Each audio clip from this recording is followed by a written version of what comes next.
What's up, y'all? Thank you for checking out the hospitality strategy. And today I wanted to talk about our silent partner. So this is a fun or pleasant thing to talk about, really. And I'm actually kind of, cognizant of the fact that I'm going live on YouTube, a Google product, to talk about this. But this is about what happens when your silent partner ghosts you. How do you protect yourself and your restaurant from Google's decisions that may or may not be arbitrary? And it's like, frankly, quite scary. So I had a couple clients go through this in the last couple of weeks because they updated their terms of service, and it was an unpleasant experience to say the least. In fact, one of my clients is still banned, and we don't know why. So what would you do if your restaurant suddenly disappeared from Google? There's no warning, there's no explanation, it's just gone. You get an email and then they say, here's the appeal process. So let's talk about why this happens and how you can protect your business. So just a brief overview is that, like, the importance of Google Business Profile, so your Google Business Profile is oftentimes the very first impression that people are going to get, and we'll get into that in a second. So the goal of this episode is to help independent operators take back control of building their guest database. This is an asset that your business owns, is by owning the data that of the customers that go to your business. Okay, so let's talk about the reality of relying on Google. So Google Business Profile in the restaurant, it is like almost 100% of your discoverability. So Google has what's called a near me search, and that you'll find this on Google Maps, you'll find this on Google. And what people do is they look for the thing that they're interested in near me. And so you could be like margarita near me, burger near me, Italian food near me. But it turns out that 68% of online experiences start with a search engine, and Google is like the vast majority of that. 46% of Google searches are for local businesses. So the benefits of Google Business Profile is that it drives traffic, it drives reviews, and it drives guest inquiries. But if you look at what's happening lately in the last couple of years, is that Google is serving all of their own content rather than actually going to your website. So they're not driving traffic to your website, but they are driving traffic. They are taking information from your website and then putting that as the Google thing. So the risks of this is that 5% of profiles are suspended every year. Sudden changes in the algorithms or the terms of service or compliance rules can hurt your visibility, and this oftentimes happens without notice, like as in zero notice. And it is a excruciating appeals process where they do not tell you what crime you've committed. So Google controls your ability to attract guests in essence, and they are like, in very real terms, a business partner of yours, and so you do not control what happens there. So here's a real world scenario. So imagine you're losing your listing overnight. What happens to foot traffic, reservations, and guest inquiries? So again, this happened to me where a couple of my clients over the last couple of weeks were basically shadow banned. And when you looked for their restaurants in Google Business Profile, we were unable to find their business. So it said data not found or whatever, and that was terrifying for us. Granted, it was the week before Christmas, and so it was actually anticipated to slow down a little bit. But there was a 50% drop in one of my client restaurants, and we think that a considerable portion of that was because they were not discoverable. So it was like terrifying to me.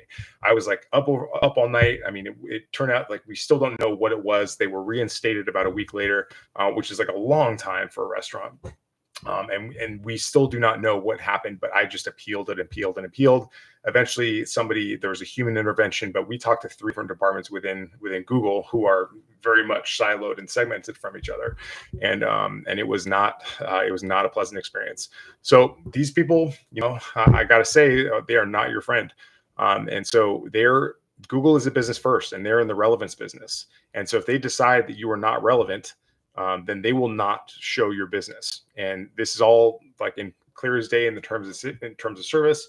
And the reason that I know that is because I had to go line by line through the terms of the service and verify with each of the clients that were affected whether or not they were compliant. And they all were, by the way. We didn't do anything weird. We didn't do anything that we thought was, even a gray area. There was no gray hat marketing or black hat marketing. We were doing everything that it was in line with best practices according to the marketing community, and to the automation community, and to the letter of the Google terms of service. So it was terrifying Terrifying. And they control the rules, and you have no say in the changes or the decisions. So again, like this, like what happens is they say you're banned, and then read the terms of service, and then make sure that you're compliant. And then you just going through and like you try to find out what it was. We did not find anything. We changed little things here and there based on what we thought could plausibly be perceived as a thing, but it could be.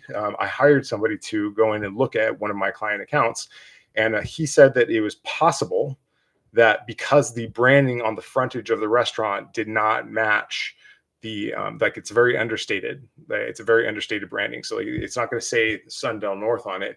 And so when they had Google search, when they had the street view, it was very difficult to read out what the restaurant was. And he said that it's plausible, like as a content moderator as a former content moderator for Google, that it was plausible that that was the reason why it was flagged. So these people are not your friends. They don't care. And it's largely a humanless process. So they're in the relevance business. They control the rules, and you have no say in any changes or decisions. So like I kind of see this like they're kind of like a landlord, and then they can kind of lock the door whenever they feel like it. So your money move is to build your database. The way that you are going to like protect yourself from this is if this happens and you're able to email 10,000 people and say, here's a reason for you to come in, and then 100 people come in that day, then that is completely circumventing the power of Google. Now, this is not going to help you with discoverability, but it will help you with actually filling your seats. Also, another thing is that checkout. So I don't know. I've been banging this drum for a long time, but it's like collect guest information. Give them a reason to give you their contact information. You can give them more of what they want. A lot of times people feel like this is like icky. It's not. You're giving people more of what they want.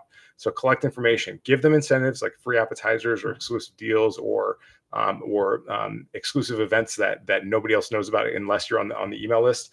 This is the kind of stuff that gets people coming back. And if you're into customer acquisition cost, it's a worthy spend if you're going to give somebody a free appetizer, free drink, or buy one, get one, whatever it is, because the lifetime value increases considerably.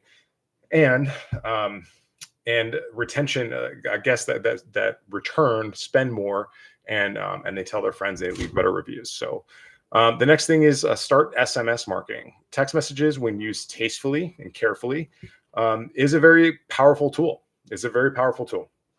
And what I like to do is I like to set up, I like to connect with the phone number. And so we'll put our public facing phone number for my clients, for instance, is like we track them on the way in. If we miss the call, we automatically text them back. And text messages have a 98% open rate. So text messages keep you connected directly to your audience with things that they're going to open, or they're going to unsubscribe. They're going to say, I don't want text messages anymore.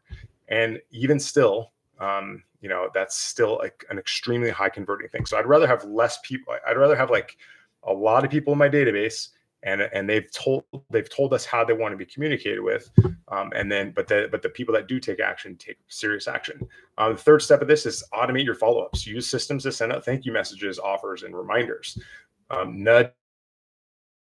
So this is just kind of an element of behavioral economic where you're just kind of reminding people subtly of things that are happening. And then, what this does is it relieves them of the burden of choice. So they don't have to decide where they're going to go because you've given them a reason to go and they already know how to get there. And that's a very powerful thing in itself as well. The fourth thing I want to talk about is leverage your website.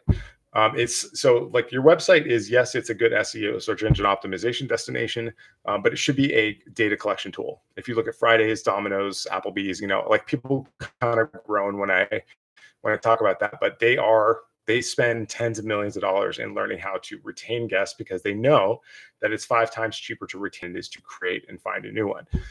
So like turn your website into just a reason for people to give you give you data. And also it's a great opportunity for social proof. So the very first thing that we do with my clients' websites is we just put in a call to action, like a reason to sign up for an email list. And then, which is typically some sort of an incentive or VIP access or whatever it is.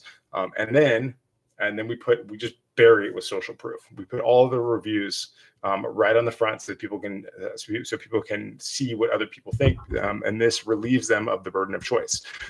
So your website is very, very important. If you're doing a bunch of stuff, like it's just so much stuff that I see on websites just doesn't even matter.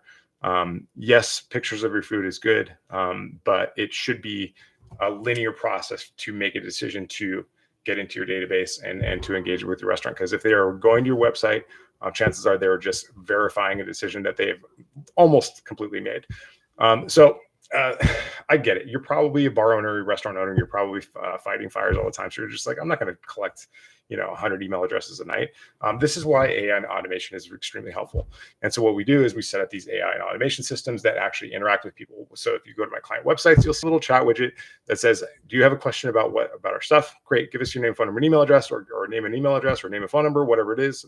And then we'll text you back, and then we'll answer your question. And that is a marketing qualified lead. That's an opt-in. And so what you can do is you can say, okay, great.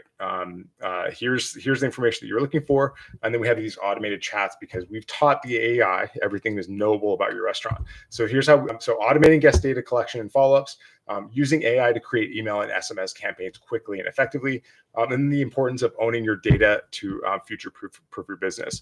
Why this matters now. So January is historically the one of the quietest months of the year. And, I just don't believe that it has to be like that. I believe that people are still eating. Yes, they set goals. Yes, they say like, I don't want to eat out as much. Yes, I want to spend less money. Yes, I want to go to the gym more, blah, blah, blah, blah, blah. All that shit's going to fade away in like a week or two. So don't worry about it. It's just not going to last for very long. So if you're taking these steps now, then you're future proofing yourself for the next year if you make it that long. It's a grim reality that 60 to almost 70% of bars and restaurants fail within the first year, and about 80% over 5 years. So getting started with this, the best time to get started with this was yesterday. The next best time is right now. So if you're tired of relying on these platforms you can't control, like Facebook, Google, like even your credit card processors and the credit cards they're just all out to get you. They all have their hand in your pocket. But if you need help building your guest list and creating a business that thrives no matter what, despite what Google decides or doesn't decide to do, give me a call. Like send me a comment and I'll walk you through it. Like no strings attached. I just want to help you because it is a dark business out there. All right. So if you haven't seen me before, my stuff is all on hospitalitystrategylab.com, where we have daily stuff that helps bars and restaurants automate using AI and automate their stuff using AI and automation. And then we have a private community where all my training is and all my tools are. It's 100% free at community.hospitalitystrategylab.com.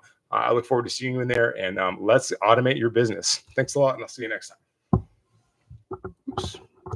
I lost my place. I got to figure out where to go. Turn this off.